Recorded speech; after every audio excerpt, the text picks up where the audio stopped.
আরিয়ান তাকিয়ে দেখে ছায়া রাজা বসে আছে এক ভাঙা সিংহাসনে। সময় সেখানে চলে না। রাজা বলে, তুই যদি ভয় জয় করতে পারিস তবেই সময় তোর হবে, নয়তো আমায় দে তোর আলোর ঘড়ি। আরিয়ান ভয় পায় না। সে চোখ বন্ধ করে ভাবে তার বাবা মার কথা, সে হারানোর ব্যথা।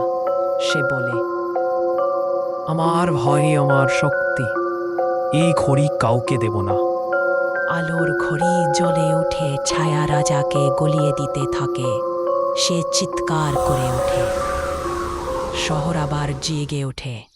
সময় চলতে শুরু করে। মানুষ ফিরে আসে।